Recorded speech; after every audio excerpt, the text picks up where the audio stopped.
Então, a nossa reunião de hoje está a cargo da nossa companheira, doutora Maria Rufina Barros, e ela vai falar Justiça das Aflições. Boa noite a todos, os corajosos, que vieram. Hoje, quando eu cheguei aqui, eu disse para o Roberto, acho que hoje seremos nós e os desencarnados, mas vocês vieram partilhar conosco as reflexões da noite. Justiça das Aflições é o primeiro tópico do capítulo 5 do Evangelho segundo o Espiritismo. E é a base da qual nós tiramos a maior parte do estudo que vão servir de base para a nossa reflexão. Também, esse livro, Céu e Inferno, no capítulo 7, no item Código Penal da Vida Futura, que fala da justiça divina. Então, são as duas fontes, assim, básicas para a nossa leitura. Lógico que a gente sempre tem as obras subsidiárias, tem vários sites na internet, que eu vou depois repassar aqui a bibliografia para vocês. Mas só para dar um tom, para a gente se localizar, vamos reler esse trechinho que está lá no Evangelho de Mateus. Bem-aventurados que choram, pois que serão consolados. Bem-aventurados os famintos e os sequiosos de justiça, pois que serão saciados. Bem-aventurados que sofrem perseguição pela justiça, pois que é dele o reino dos céus. É sempre bom a gente trazer, a frase do Evangelho que norteou, que serviu de inspiração para Kardec discorrer sobre todo o capítulo 5. Para começar, eu gostaria de fazer uma pergunta para vocês. É o Espiritismo a doutrina que faz elogios à dor? Hoje, no final do dia, eu tive um buraco na agenda, tanta chuva assim, às vezes os pacientes faltam. E aí eu estou lá repassando os slides da palestra, e eu tenho uma funcionária que trabalha comigo desde que eu me formei. Então, de vez em quando, ela dá uns pitacos lá nos slides. E hoje ela fez uma colocação intrigante. Ela falou assim: vocês espíritas sempre acham a explicação para tudo. Às vezes a pessoa é difícil, aí a senhora vira e fala: não, mas ele está aprendendo, ele vai superar. Eu não aguento vocês sempre acham a explicação para tudo. Que eu estava mostrando para elas, falei: sabia que esse capítulo do Evangelho tem uma influência imensa na minha vida, porque ele me apaziguou com Deus. Eu comecei a entender a justiça divina de verdade. E hoje, nesse capítulo, nós vamos tirar duas lições que a gente precisa muito quando a gente está diante das aflições: esclarecimento e consolo. Precisamos nos esclarecer com a luz do Evangelho. Precisamos levar esse Evangelho de Jesus às nossas consciências para evitarmos as aflições que ainda podemos evitar na nossa existência atual. Para aquelas aflições que já não podemos mais fazer nada, que são provas, expiações que contraímos no passado, nos resta o consolo. O consolo da misericórdia divina e a confiança no amor, na amorosidade desse Pai bondoso.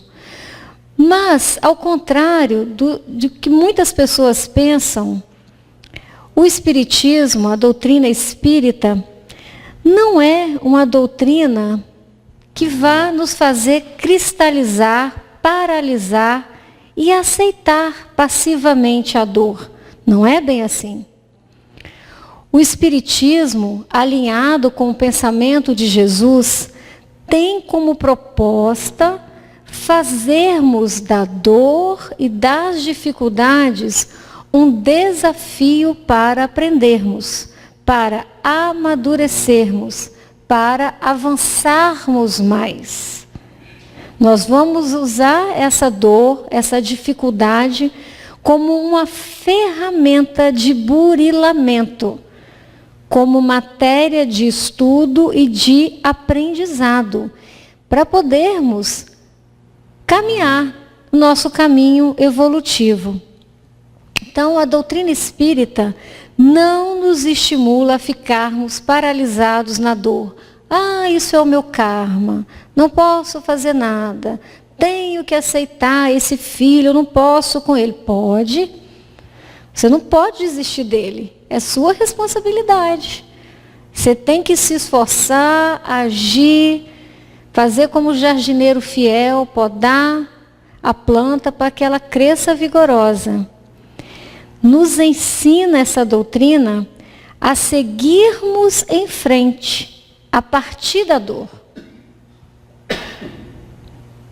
De todo experimento, de toda experiência dolorosa, vai surgir um profundo aprendizado, uma profunda mudança de padrão, de comportamento. Mas a gente sempre faz essa pergunta: por que se sofre? Por que os males, por que os sofrimentos são tão desigualmente distribuídos no mundo? Se Deus é justo, por que as pessoas têm sofrimentos tão variados? Deus é justo. Então, se Deus é justo, justa há de ser a causa desse sofrer. Os ensinos de Jesus, eles colocam todos os homens na direção desta causa.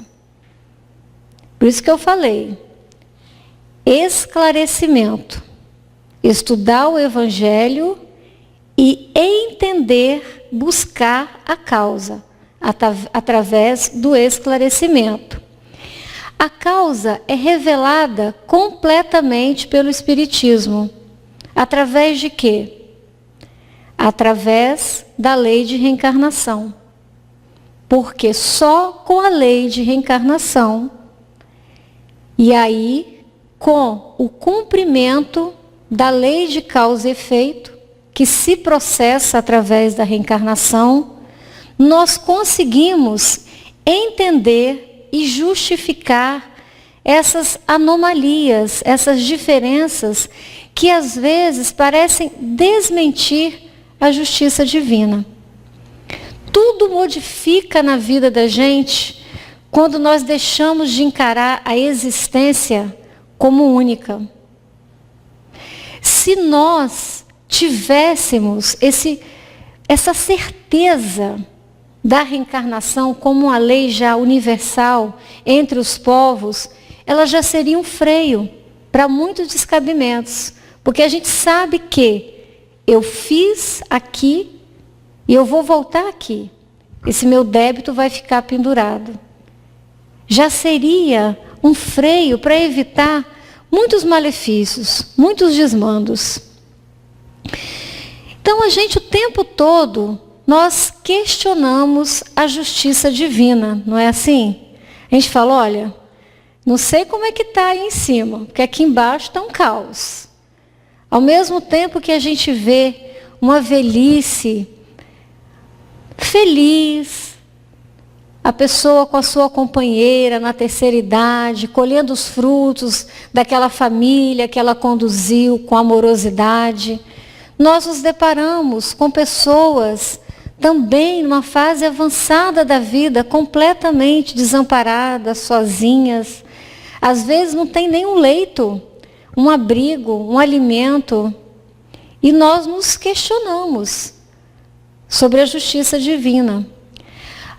Jovens que deveriam, na flor da idade, serem só sorrisos, estarem, vislumbrando um projeto de vida, um ideal a se concretizar, às vezes mergulhados em depressões profundas, completamente alheios à energia pulsante da juventude.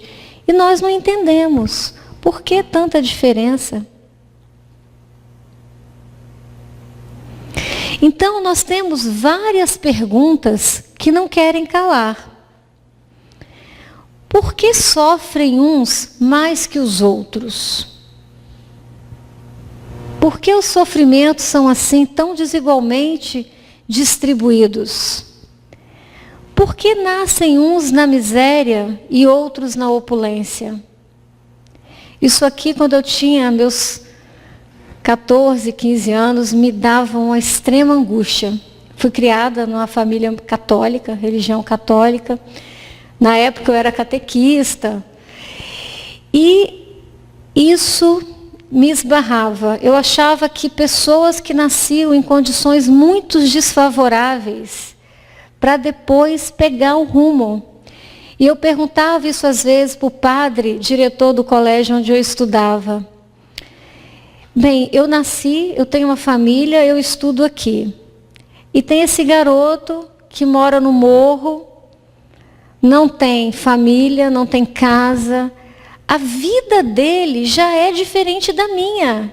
Por mais que ele lute, que ele se esforce, ele já nasceu numa condição desfavorável. E isso me incomodava muitíssimo. Mas, quando a gente parte do dogma de uma existência única, a gente tem que aceitar isso como um mistério. E esse mistério me causava um grande desconforto.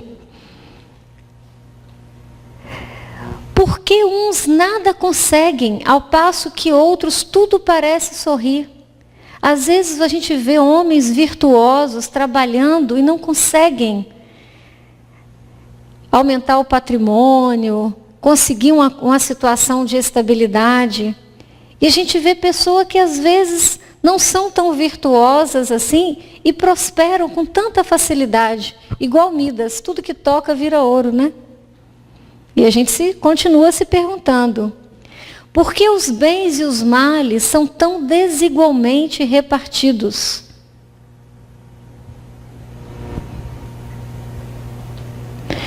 Porque homens virtuosos sofrem ao lado de maus que prosperam. Todos vocês já se interrogaram em algum momento sobre essas diferenças. E aí que vem o grande esclarecimento da doutrina espírita. Porque a fé no futuro pode consolar e infundir paciência. As doutrinas filosóficas, as outras religiões, nos dão força, nos dão consolo, mas não explica essas anomalias que parecem desmentir a justiça de Deus.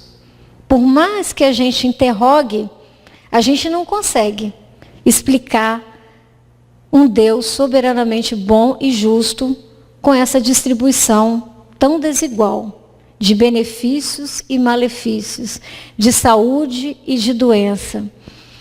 Então aqui nós vamos fazer uma comparação com a lei de causa e efeito, só para lembrar a vocês que ninguém precisa sair daqui hoje desanimado, porque a lei de causa e efeito é diferente da lei física de ação e reação. Lembrando, só como ilustração, na lei da física, se eu faço um esforço, eu tenho uma força agindo na mesma intensidade, em sentido contrário. Ação e reação. É diferente da lei de causa e efeito. Pois, se este segue aquela, nem sempre é de intensidade igual e no sentido contrário. Rufina, o que você está querendo dizer com isso?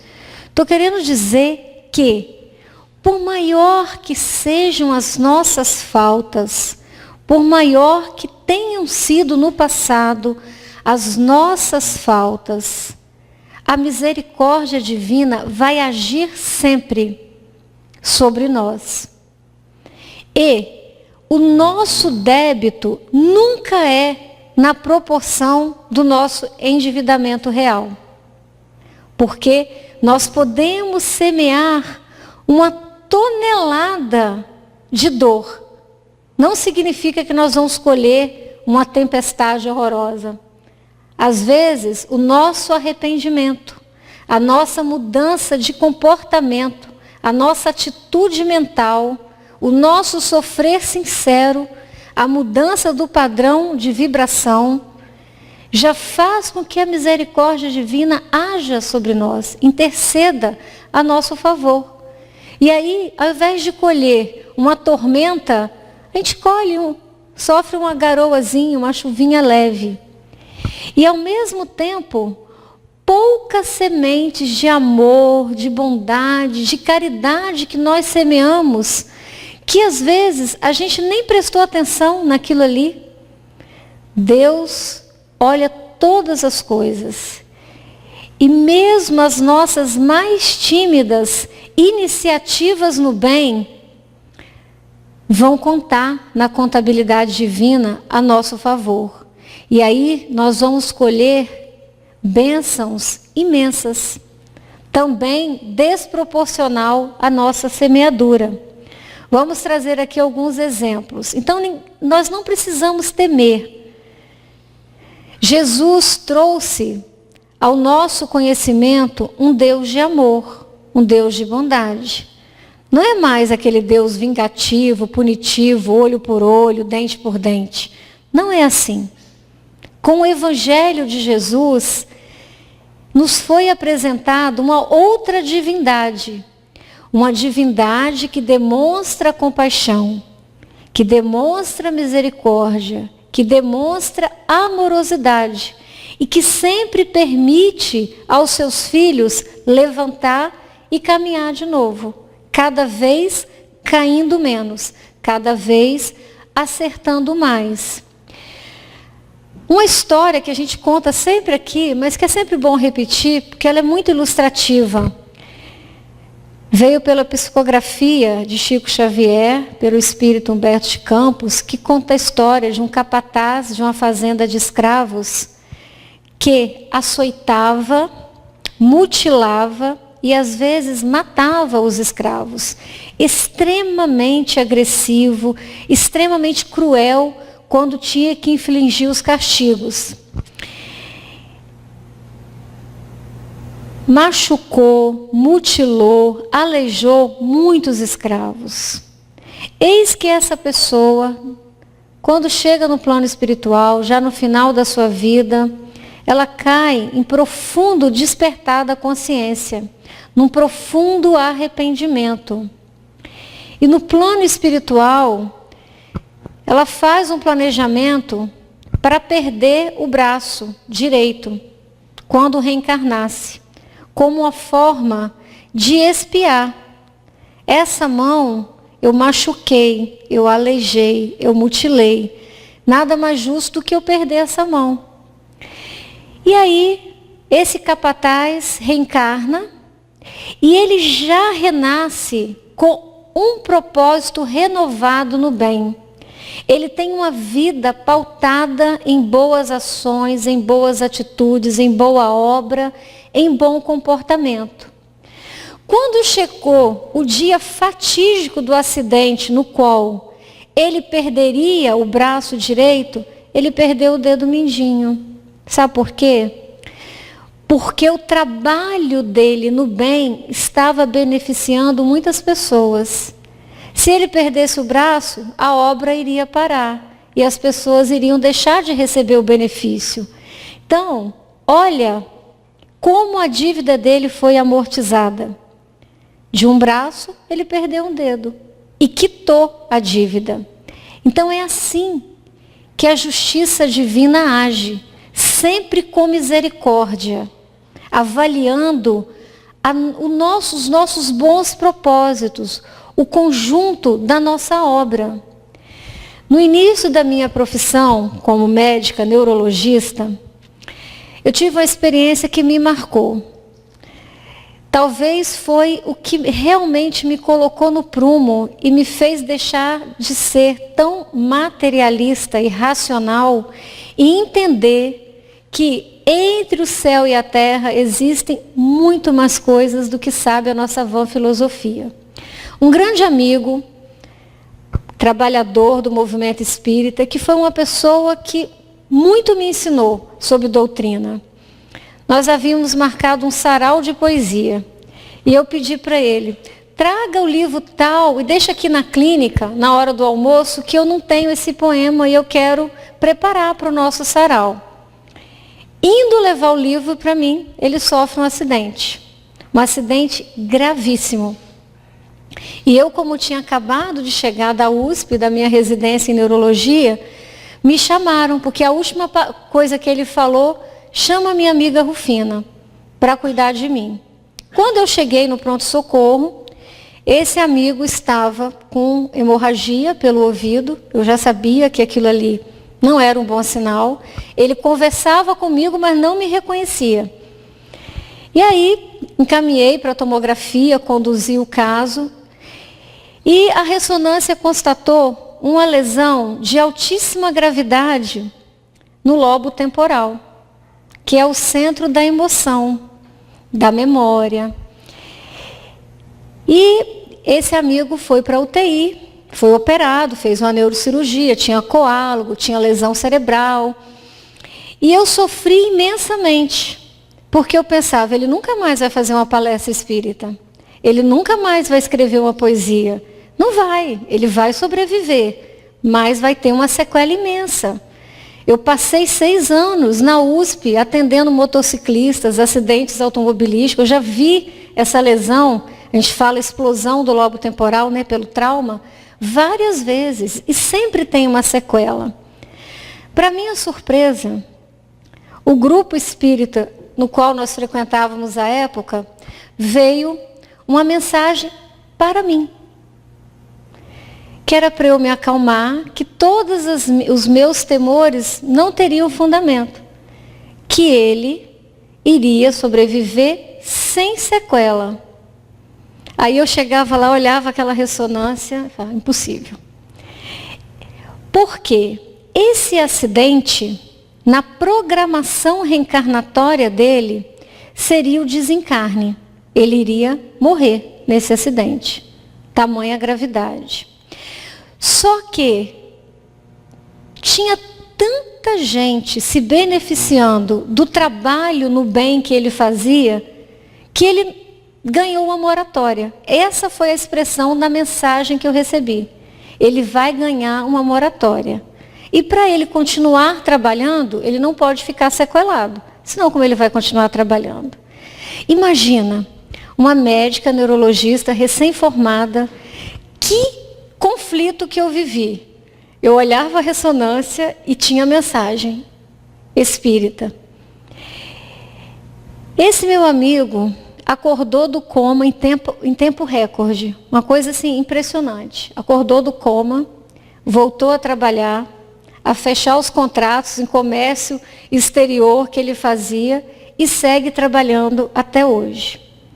Apesar de que, quando a gente olha a imagem, o dano cerebral foi feito, mas sequela nenhuma ficou. Isso me marcou muito, profundamente. Daquele dia em diante, eu nunca vi mais a ciência médica pura e simplesmente só como a ciência médica. Eu sei que ali sempre tem uma intervenção que foge à nossa compreensão. Mas por que eu trouxe esse caso para contar para vocês? Porque é assim.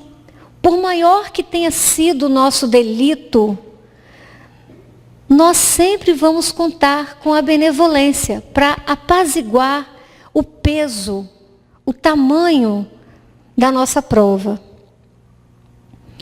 A lei de causa e efeito, que se cumpre através da lei da reencarnação, é a chave para compreendermos esses ensinos de Jesus, destacando a justiça de Deus, que funciona sempre para o ser espiritual, de acordo com seu entendimento, dando a cada um segundo as suas obras. As causas das aflições devem ser procuradas tanto no presente, na atual encarnação, como numa existência passada. Devemos partir do princípio de que elas são justas. Caso não pensemos assim, poderemos cair no erro de jogar a culpa nos outros, porque a culpa sempre é do outro, nunca é minha, né? Ou jogar a culpa em Deus. Tudo que nos acontece tem um motivo, embora nem sempre o saibamos explicar com clareza. Mas tudo tem uma razão de ser. As aflições são justas? Cada um de nós está no devido lugar para a realização de seu progresso material e espiritual. Ninguém está com prova demais, ninguém está com aflição injusta. É preciso, pois, refazer o nosso juízo de valor sobre a divindade. Como assim? Deus não castiga ninguém à toa. Deus não dá prova injusta para ninguém. Ele é a inteligência suprema, causa primária de todas as coisas. Ele é onipotente, justo e bom. Então, tudo que está nas suas leis também deve ser e é bom e justo. Só para a gente refletir. Se nós falarmos das causas atuais das aflições, nós vamos perceber que elas são causas evitáveis. As nossas imperfeições, as nossas fraquezas, os nossos desvios de conduta, a nossa pouca evolução moral são responsáveis por cerca de 90% das nossas aflições.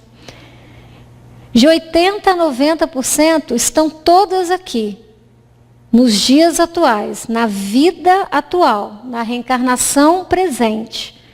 10% está no passado. A primeira, precisamos do esclarecimento, do conhecimento do Evangelho, para nos auxiliar como ferramenta de combate, de evitar.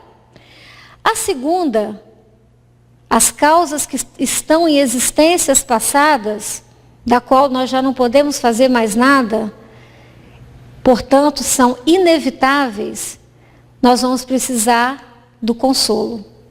Por isso que eu disse, conhecimento e consolo. Pedir a Deus força, misericórdia, compaixão para as que nós não podemos mais modificar.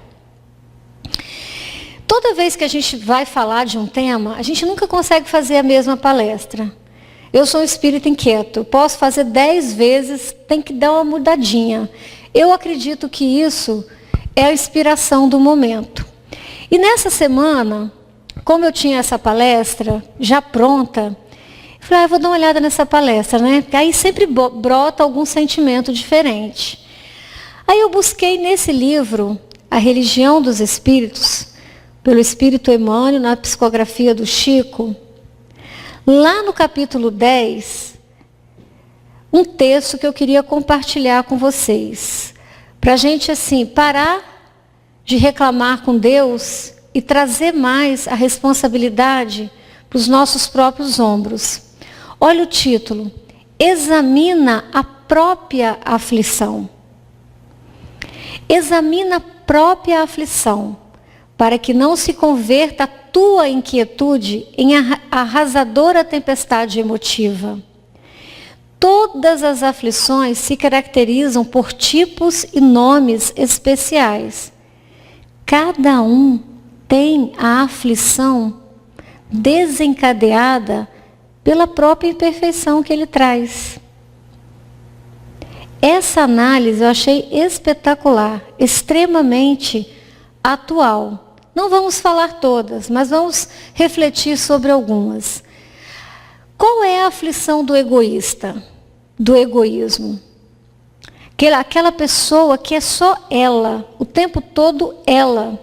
Ela não interage, ela não partilha, e aí ela vai sendo deixada de lado. Ela vai ficando solitária, porque ela não se envolve, é tudo ela não divide, ela não ajuda. Ela tem uma existência marcada pela solidão. A aflição dela chama-se egolatria. Porque a felicidade verdadeira consiste em dividir, em compartilhar. Já imaginou? Você pode ser agraciado com uma fortuna imensurável. A partir de hoje, tudo que você quiser vai ser deixado na sua mão. Só tem uma condição. Você vai viver isolado. Nenhuma pessoa vai ter contato com você. Mas tudo que você quiser, você vai ter. Tem graça? Não tem graça. Porque a felicidade está em partilhar. A aflição do vício. Hoje a gente vê muitos jovens vão para essas festas, um comprimido aqui, um energético ali, um baseadinho para relaxar. E aí a escalada do vício vai crescendo. Hoje as drogas ilícitas é para curtir a balada. Amanhã está roubando, depois está assassinando para sustentar o vício. Então, qual a aflição do vício? A delinquência. Precisamos estar muito vigilantes a essas aflições que nós procuramos e alimentamos nos nossos dias atuais. Qual a aflição daquela pessoa agressiva? A cólera. Uma pessoa colérica, ela tem vários problemas de saúde que vão comprometer a existência. Problemas de relacionamento. Vai ter problema no fígado pelo excesso de bilis, vai ter úlcera, gastrite. Não vai conseguir nunca se relacionar bem, seja no âmbito emocional, familiar, seja no âmbito profissional. Então, qual a aflição da agressividade? Cólera. E a aflição do criminoso? O remorso. Rever a cena do crime, rever a imagem da vítima e sempre pensar que poderia ter sido feito diferente. Aflições que poderiam ser evitadas. Hoje, a aflição do fanatismo.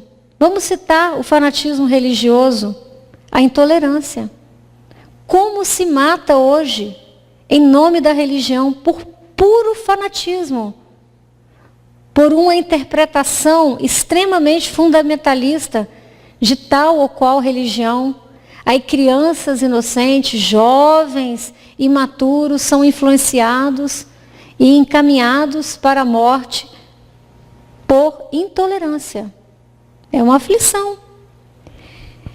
Como nós vimos também, a gente vê a aflição do invejoso.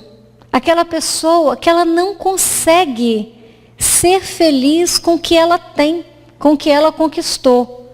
Poxa, eu comprei meu carro, é um modelo popular de 2 portas. Mas o meu vizinho tem um de 4 portas. O meu é uma porcaria. Ele não dá valor à conquista, ao patrimônio que ele tem. Ele está sempre sofrendo pelo despeito que ele tem do outro. Então, qual é a aflição do invejoso? O despeito.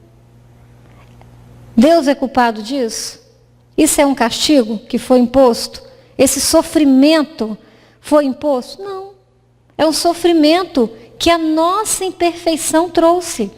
E que nós temos que nos esforçar. Conhecer o Evangelho e utilizá-lo como ferramenta para modificar. Não vamos falar todas. Algumas que eu achei mais interessante pela conexão com o que a gente vê todo dia. A aflição da indisciplina, desordem. Tem pessoas que são extremamente indisciplinadas. Poxa, não consegue acordar no horário, não consegue honrar os compromissos. Aí na hora de sair, não sabe onde está o documento, a chave do carro, a chave da casa. A vida dela é uma completa desordem. Porque ela não consegue se manter dentro de uma disciplina, se educar, adquirir padrões de conduta. Não é escravidão, mas é disciplina. O próprio Chico Xavier dizia que a disciplina não é uma grade, não é uma prisão. A disciplina é uma chave que você tem para abrir e fechar a porta quando você quiser. E isso a gente tem que ter muito na nossa mente. Hoje, nós temos muitos jovens rebeldes. Qual a aflição da preguiça? A rebeldia. Eu não quero nada com nada, então eu me rebelo, eu me revolto contra tudo. A aflição da vaidade, que as pessoas às vezes perdem todo o equilíbrio mental em busca, de uma imagem perfeita. Aquela pessoa absolutamente indiferente a tudo. Ela não se importa, ela não se envolve, ela não quer saber. Ela vai se entregando à aflição do desânimo, até que a vida dela se torna um tédio. E ela quer pôr fim à própria vida. Mas ela mesma que alimentou essa aflição. Qual a aflição do inútil, da inutilidade? A queixa. Quem menos faz é quem mais reclama. Porque quem trabalha, está tão ocupado trabalhando. Eu não sou perfeito, mas eu estou aqui me esforçando. Agora tem aquele que não serve para nada, mas reclama de tudo. E outra, quantos crimes horrorosos nós temos visto por ciúme? Ou suicídio, ou homicídio, pelo sentimento de posse, pelo ciúme, que leva à aflição do desespero e aí a prática desses crimes. Então, eu achei esse texto interessante para a gente tentar se conscientizar que as nossas aflições, na maioria das vezes, estão vinculadas às nossas próprias imperfeições. Nós alimentamos o monstro e precisamos vencer e combater esse monstro. Então, cada criatura tem a aflição que lhe é própria. A aflição pode ser tanto na esfera doméstica quanto profissional. Às vezes nós temos aflição só de raciocínio mental. Às vezes a nossa aflição está no campo emocional. Mas, se tomarmos do Evangelho, unirmos o nosso pensamento no bem, nós vamos entender essa frase, bem-aventurados aflitos. Eu conheci a minha aflição e eu domei a minha aflição. Eu venci a minha aflição. Que todos aqueles que são atingidos no coração pelas vicissitudes e decepções da vida, interroguem friamente sua consciência. Como assim? Que voltem, progressivamente, lá na fonte dos males que afligem e verão se, frequentemente não podem dizer, se eu tivesse ou não tivesse feito tal coisa, eu não estaria em tal situação. Quando a gente interroga friamente a nossa consciência, a gente sempre sabe o que desencadeou a aflição. Está lá no Evangelho segundo o Espiritismo. E aqui, só para trazer novamente tudo que nós já falamos. As aflições evitáveis, todas frutos da nossa ambição, do nosso orgulho, da nossa imprevidência, da nossa falta de ordem, dos nossos desejos sem limites, que nós já discutimos anteriormente. Às vezes, o nosso mau proceder, o nosso mau comportamento, o nosso mau relacionamento com as pessoas, a gente adquire inimizades, desafetos desnecessários. Falta de perseverança. A gente vê muito isso hoje na juventude. Tudo é difícil. Eu não vou continuar, não. Isso aqui está muito difícil. Então, nós temos que sermos um pouco mais rígidos com os nossos filhos, com os nossos sobrinhos, com as pessoas que estão, os jovens, os pequenos que estão próximos de nós. Incentivá-los. Não vai desistir não, tenta aí. Tem pouco tempo que você está tentando. O dever está muito difícil, posso olhar na internet? Não, pensa mais um pouquinho, se esforce mais um pouquinho. Porque antigamente, para a gente fazer um trabalho, uma pesquisa, a gente pegava aquela enciclopédia, abria, juntava todo mundo, um ia lendo, os outros iam anotando, depois todo mundo juntava o resumo. Hoje não tem trabalho assim. Hoje clica lá, vem tudo pronto, então ficou tudo muito fácil. E isso aí está dificultando a perseverar quando as coisas são um pouquinho mais difíceis.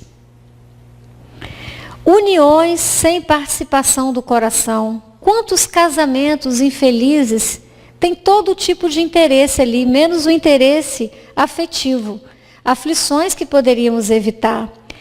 As más tendências não combatidas na infância. Isso é um problema seríssimo, uma causa de aflição para pais. Tudo que o filho faz é bonitinho. A culpa é sempre da professora. Ele é um anjo.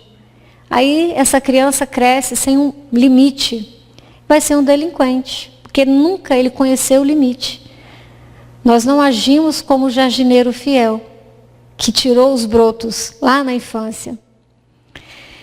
Às vezes nós temos doenças e aleijões por intemperância, por invigilância. Se eu estou sempre gritando, sempre colérica, eu tenho uma úlcera, a culpa é de quem? É minha. Se eu fui trabalhar, não usei o equipamento de proteção, não segui as normas de segurança, a culpa é de quem? É minha. Às vezes, a gente vê aquela pessoa que não, tão boa, tão assim, gentil, tão simpática, e ela nunca consegue um companheiro ou uma companheira. Está sempre tendo dificuldade nos relacionamentos afetivos, né? O que eu fiz? O que eu deixei de fazer? O homem evitará essas aflições quando trabalhar por se melhorar moralmente, tanto quanto intelectualmente. Nós sempre temos mais facilidade com a nossa melhoria intelectual. O lado moral é mais difícil, porque é cortar na própria carne. Aí nós temos as causas anteriores, aquelas aflições para as quais nós já não podemos mais fazer nada que as evite, mas que vão ser um teste para a nossa fé. A fé não é feita só de acreditar.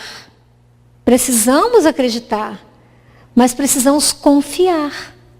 Confiar na misericórdia divina, confiar no amor do Pai. E na hora que nos deparamos com essas causas inevitáveis, é a hora de pedir o consolo, de pedir o colo, de pedir ao Pai que nos dê a força necessária para que nós possamos passar por esse momento de dor. E aí, aflições das quais não podemos fazer nada. Perda de entes queridos, perda às vezes daquele arrimo da família, aquela pessoa que era o chefe da família, às vezes o provedor material daquela família. E isso às vezes também vem como um elemento para mudar, para tirar os outros do comodismo e fazer caminhar. Igual a história da vaquinha. Toda a família dependia de uma única vaquinha leiteira. Tirava o leite, aí vendia o leite, vendia os bezerrinhos, aí um dia essa vaquinha cai do penhasco e morre. Aí toda a família se lamentou. E agora, o que vai ser de nós? Já somos tão pobres, temos uma vida tão miserável. Mas aí não tinha mais a vaquinha. Aí um teve que trabalhar, o outro procurar emprego, o outro plantar, o outro costurar, o outro aprender um ofício. A família prosperou. Foi muito boa a vaquinha ter morrido, porque aí saíram da região de conforto, do comodismo. E às vezes, toda aquela família se apoia num único componente familiar. E aí ele é tirado. Aí as pessoas têm que crescer, têm que avançar. Tudo tem um motivo. Acidentes fora da providência. Lógico que tem acidentes que acontecem, a pessoa não usa o cinto de segurança, faz ultrapassagem proibida, ultrapassa o limite de velocidade permitido. Acontece um acidente. Ele foi imprevidente. Mas também tem, às vezes, aquela família que está saindo de férias no seu carrinho, a 80 km por hora, aí vem um caminhão, passa por cima da família inteira, desencarna todo mundo. Acidentes fora da previdência, que tinham que acontecer. Mesmo ali dirigindo, tudo direitinho, não pode ser evitado. Reveses da fortuna. Tudo vai bem e de uma hora para outra tudo muda. Não tinha uma explicação. A pessoa nunca foi desonesta, nunca foi irresponsável e mesmo assim passou por um momento difícil. Flagelos naturais, essas chuvas, terremotos, tsunamis, né, que às vezes matam, destroem, causam tantas perdas, totalmente alheio à atitude das pessoas vitimadas. E assim outros tipos, né, que a gente se interroga muito. Doenças de nascença, deformidade, idiotia, várias outras causas. Aqui a gente abre um parêntese para falar. Muitas vezes, quando nós vemos assim, uma criança, né, que nasce com uma condição de deformidade, de limitação física, ou uma criança que nasceu e logo no seu primeiro ano de vida foi vitimada por uma leucemia. É difícil para a gente explicar essa anomalia se encararmos a existência como única. Qual o sentido dessa vida ter sido criada? Só para sofrer. Ah, porque Deus castiga a iniquidade dos pais, a falta dos pais, até a terceira e quarta geração. Para nós, ainda não nos satisfaz. Não tem sentido uma vida ser criada sem praticar o bem, sem praticar o mal, com a única finalidade de sofrer. Mas, quando você põe a lei de reencarnação, e aí a lei de causa e efeito atuando, aí você entende. Há um motivo, eu não sei qual, mas eu peço a Deus que me console e me dê força para lidar com a doença do meu filho, para lidar com a deformidade de nascença que ele tem. Porque alguma coisa nós precisamos aprender, alguma lição nós vamos tirar disso. Enfim, aquele que se encontra em sofrimento pode sempre dizer: perdoa-me, Senhor, porque pequei. Rendamos graças a Deus, que em sua bondade faculta o homem reparar seus erros e não o condena irrevogavelmente por uma primeira falta. Que coisa fantástica isso! Não existe penas eternas. Nós sempre temos o direito à reparação. Não estamos condenados. Aqui, só para terminar, não era o meu objetivo hoje falar sobre o esquecimento do passado dentro do modelo que eu trouxe hoje de reflexão. Mas muitas vezes nós somos questionados: se existe reencarnação, então por que eu esqueci tudo que eu fiz? Porque se eu já lembrasse, ficaria mais fácil. O esquecimento do passado é uma dádiva, é uma bênção. Para você se aprofundar, vá lá no Livro dos Espíritos, leia e reflita da questão 392 até a 399. Por que a gente esquece o passado? Nós não lembramos das vidas passadas e nisso está a sabedoria de Deus. Se lembrássemos do mal que fizemos ou dos sofrimentos que passamos, dos inimigos que nos prejudicaram ou daqueles a quem prejudicamos, não teríamos condições de viver entre eles atualmente. Por isso que o esquecimento das suas encarnações passadas é uma dádiva. Porque assim, você nasce de novo como uma folha em branco. O seu livre-arbítrio, a sua capacidade de decisão, a sua emoção não vai ser contaminada pelas reminiscências do passado.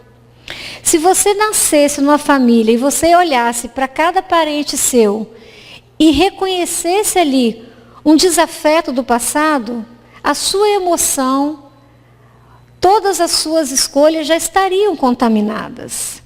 E aí, a gente tem essa mensagem do livro Mãos Marcadas. Em ti mesmo, por tuas tendências e princípios, sabe quem foste, e em teu lar, pelos conflitos e necessidades que a experiência doméstica te apresenta, sabes o teu dever. Então não precisamos lembrar das encarnações passadas, e não é pelo fato de não lembrarmos que elas não existiram. O esquecimento é uma dádiva, é um bálsamo para que você possa ser completamente livre no seu sentir, no seu agir com todos que estão à sua volta. Bem, meus irmãos, essa era a mensagem para a noite de hoje. Vamos trazer mais a responsabilidade para nós. Vamos fazer as pazes com a divindade. O nosso Deus é bom, é justo, é amoroso. Nós não recebemos mais do que merecemos. E com certeza, as nossas dívidas foram muito, muito amortizadas pela misericórdia divina.